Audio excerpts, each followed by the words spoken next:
This presentation is for proposed 2025 big game hunting seasons, Green River Region, Mountain View, Kemmerer Wildlife Biologist District.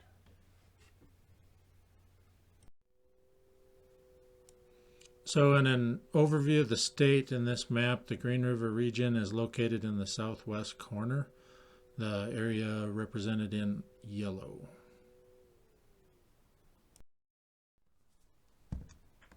And within the Green River region, there are 3 different wildlife biologist districts. My name is Jeff Short. I cover the westernmost district called the Mountain View District, and it encompasses the areas of Cokeville, Kemmerer, Evanston, Bridger Valley, everything over to Flaming Gorge and the Green River from Utah and Idaho on the south and west. So first we'll talk about antelope in chapter 5.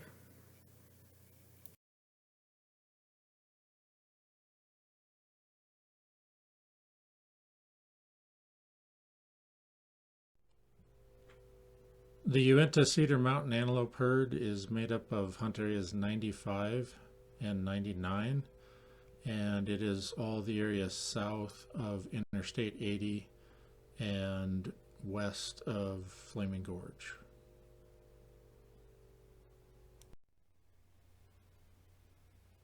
This herd is managed under recreational management, so we're trying to have a buck-doe ratio between 30 and 59 per 100. The population estimate is currently below our objective range right now, and in 22-23 the winter conditions were pretty severe in hunt area 99. However, they were very moderate in hunt area 95. This is due to most of those antelope migrating to lower elevation, drier winter habitats over by Twin Buttes and out towards Manila. We did greatly reduce licenses following that bad winter, however.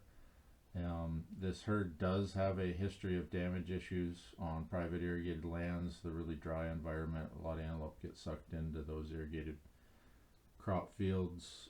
So we do propose to increase those hunt area 95 type 7 licenses to deal with those damage issues.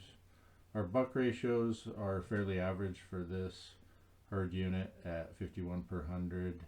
Our fawn ratios are actually pretty good for this hunt area and herd unit at 57 per 100. That doesn't sound very high for a fawn ratio, but due to the dry nature of most of the antelope habitat in hunt area 95, 57 is actually a better than average fawn ratio.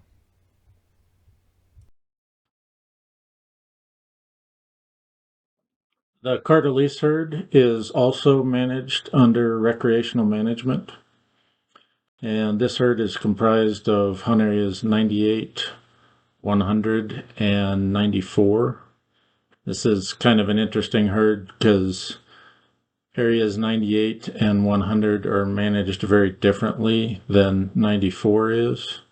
Due to competition concerns with Wyoming range mule deer winter range, we don't want a lot of browse competition in 98 and 100, so we intentionally harvest that very aggressively to reduce that competition. Whereas 94 does not have that issue, and it's more classic antelope habitat, and we manage for a higher density of antelope there.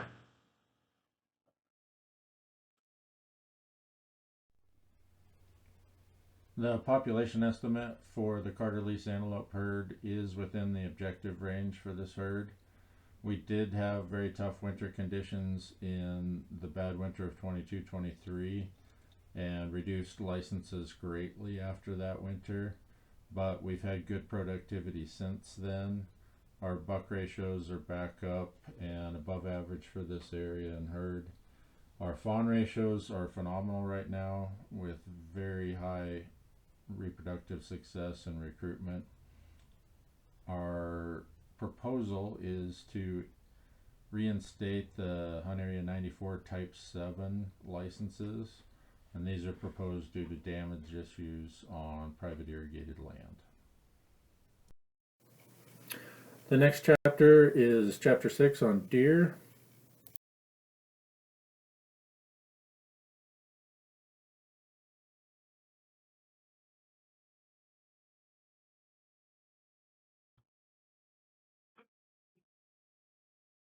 The next herd in this district is the Wyoming Range mule deer herd.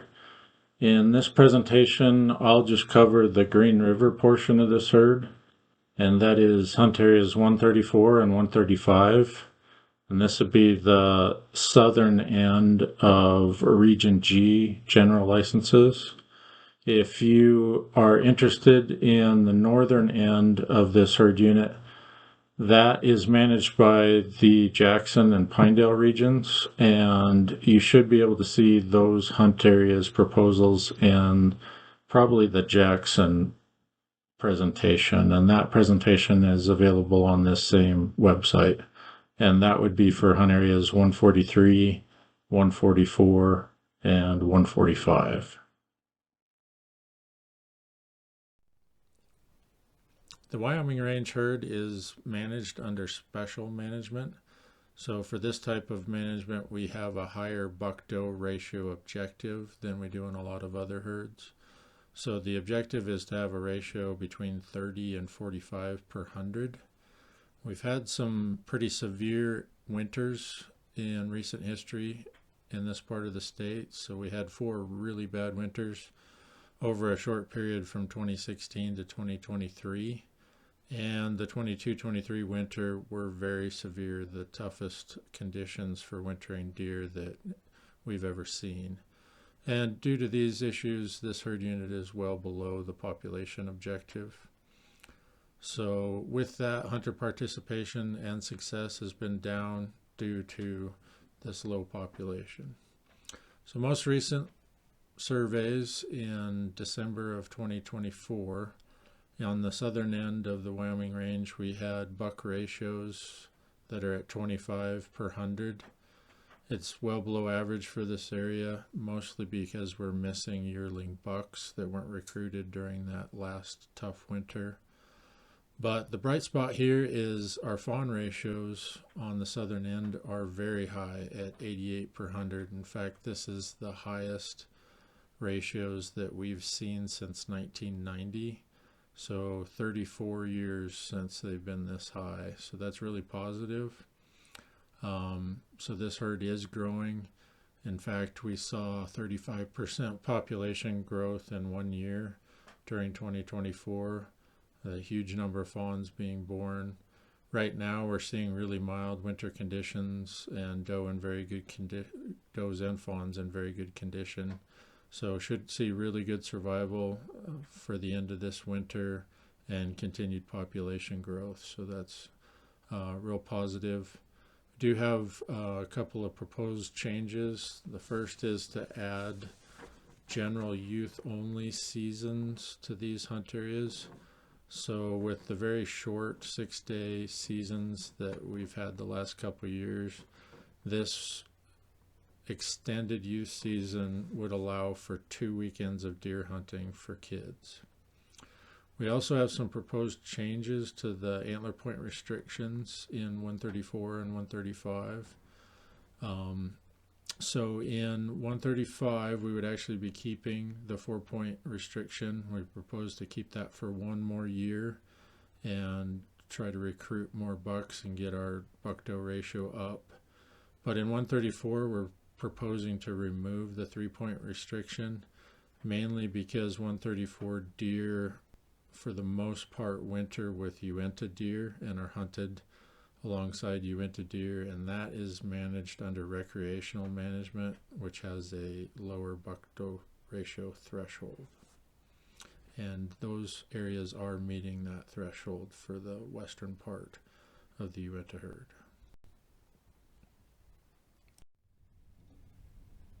The Uinta mule deer herd is made up of hunt areas 132, 133, and 168. This is located in non-resident Region K. Region K also includes one hunt area out of the Wyoming range herd, and that is hunt area 134, which is right north of 168.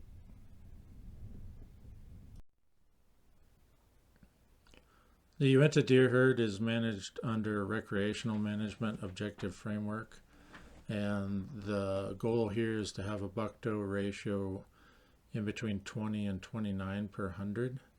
So this is an area that we've also had very high impacts to population levels over a short period of time from 2016 to 2023, where we had 4 very bad winters, and the last one of those being extremely severe. So right now our population estimate is just over 8,300 deer, and that's well below objective of 20,000. So we have very conservative hunting seasons, kind of always have had, but hunter participation and harvest has been way down since this last string of bad winters due to the low population. So hunting is not impacting the growth and recovery of this deer herd. So right now our buck-to-doe ratio is at 23 per 100. That's the average for the entire area. Again, this is mostly due to missing yearling bucks. This should jump up substantially when these new fawns that were born last year get recruited into being yearling bucks and does. So the bright spot here, again, a really high fawn to doe ratio. Excellent for this area to be at 83 per 100. It's usually not as productive as deer herds to the north, but 83 per 100 is the highest ratio that we've recorded in here since 1990, just like in the Wyoming range, a 34-year time period since they've been this high. So growth and recovery is looking good. We're having a very mild winter right now, high survival for does, fawns, adult bucks. Everything's looking good to rebound. We just need couple 3 good years like this to be back in the deer business. Do have a couple proposals here, again, to add a general youth only season, to give them a little bit longer hunting season, not be restricted to just 6 days and 1 weekend. So with this, allowing kids to hunt from October 1st to October 12th, they would get 2 weekends, and then they are not subject to the antler point restrictions that you'd see in some of these hunt areas. Do have a couple of changes to the proposed antler point restrictions. Those are in the western side of the herd unit to remove them in 168 and 133.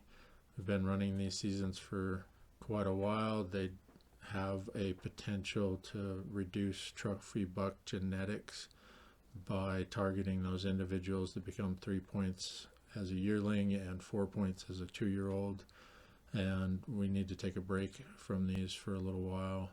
And we are meeting objective in that part of the herd unit for our buck to doe ratio. On the 132 side, it is less productive. We are not doing as well on our buck to doe ratios on that side of the herd unit. So we propose to keep an APR but move it to a 4-point or better.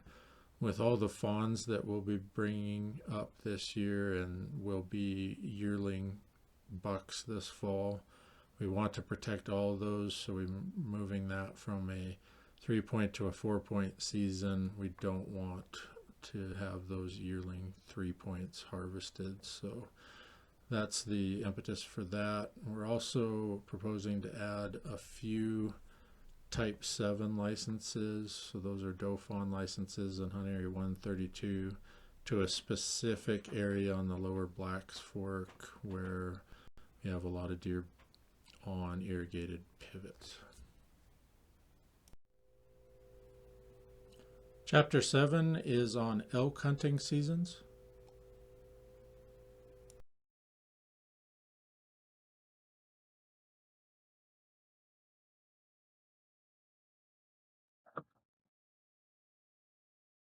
The Uinta elk herd is made up of hunt areas 106 and 107, and those areas are south of the interstate, south of Evanston, and southwest of Green River.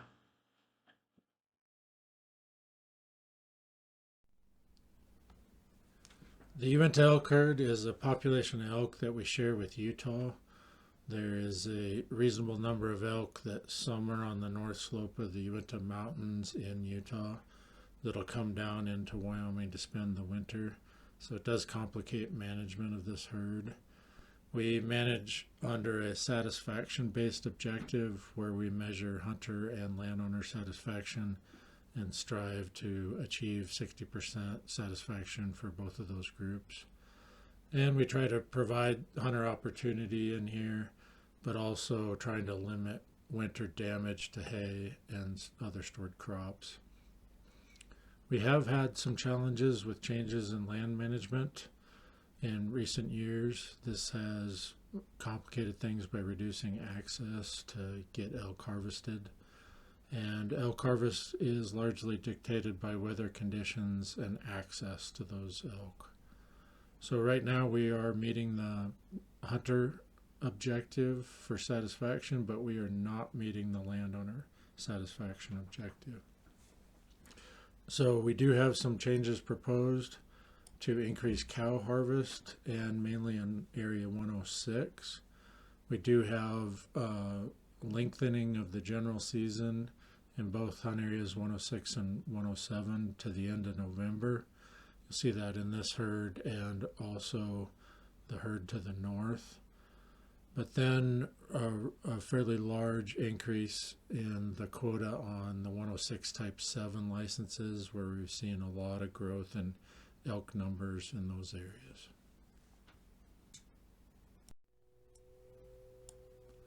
The West Green River elk herd is comprised of hunt areas 102, 103, 104, and 105. This area is the southern tip of the Wyoming range, and it goes clear down to Interstate 80.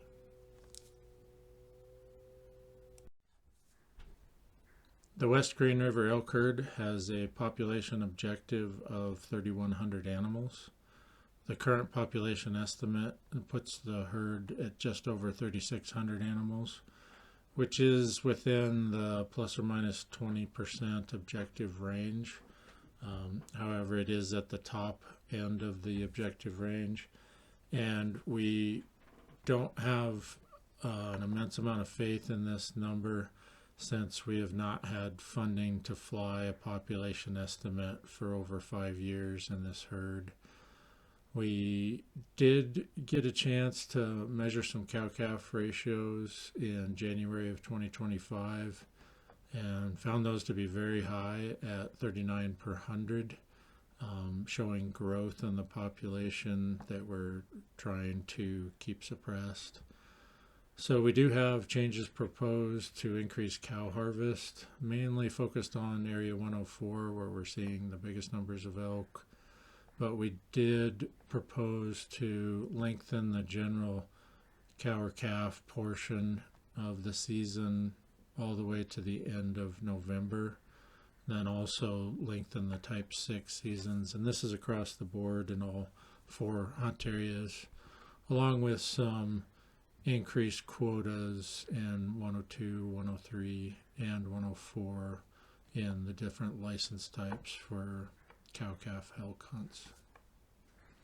So back in the winter of 22-23, it was very severe for elk as well, which is unusual. We did have to conduct some emergency feeding operations and did see several places where there was groups of elk that we could not push to feed lines that saw above average mortality from the winter, and even some bulls wintering at higher elevations that had high mortality. So this definitely did have an impact on this herd, and I feel hit the older age class bulls a little harder as well.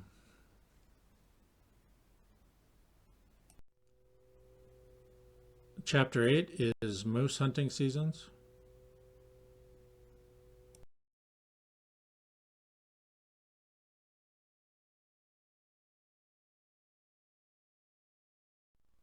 The Uinta moose herd is comprised of hunt areas 27, 35, and 44, and it's all these hunt areas south of Interstate 80.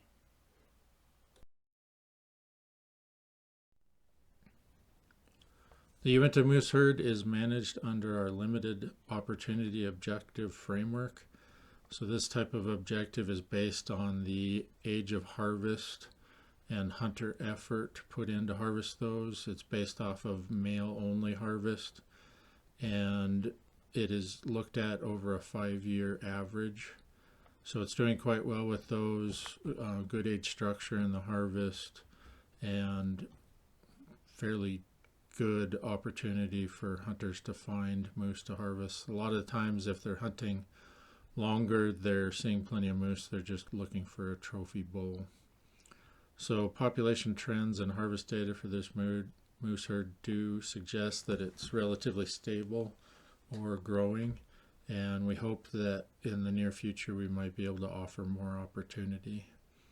An interesting note, in the winter of 22-23 that was so tough on deer and antelope, it had low to no effect on moose survival. In fact, it seemed like moose actually fare much better in cold wintry conditions. It seems to help with their parasite loads and tick loads. So no impacts to the population from that tough winter. Another thing, Area 44 is hunted in conjunction with Hunt Area 33, which is actually in the Lincoln moose herd. Here we have the Lincoln moose herd. This is made up of hunt areas 26, 33, 36, and 40.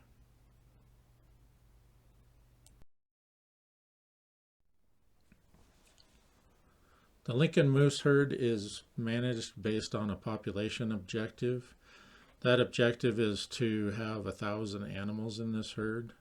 Right now, the population model is predicting that we have right around 534 animals in this population, so we're well below that objective.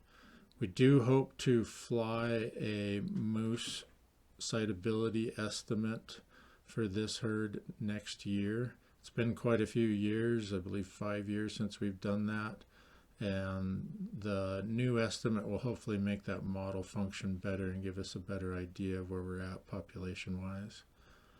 We do have a few antlerless licenses available in certain areas of this herd unit, and that's to address impacts to riparian vegetation and also private land damage, where we're seeing a lot of cow moose hitting stored crops and damaging fences in certain parts.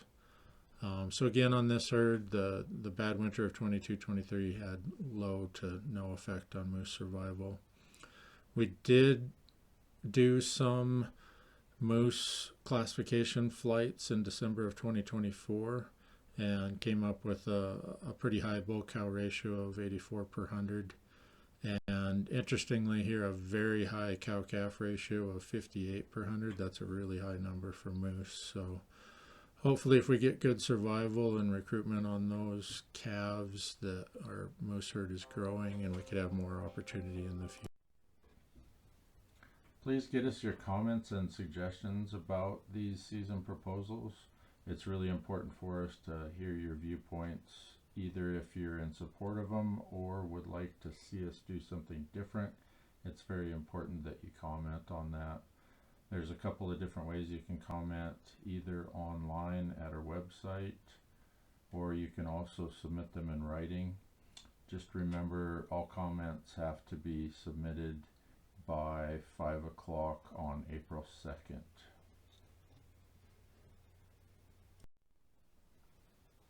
If you have any questions, please give us a call. You can call the regional office in Green River and ask for Sean or Todd. You can also call one of the local folks in Uinta County. That'd be Mark Bowen, the Evanston warden, Alan DeRue, the Mountain View warden, or myself, the biologist. In southern Lincoln County, you can call Alex Poncelet, the Kemmerer game warden, or Cody Schoonover, the Cokeville game warden, or myself there, the biologist.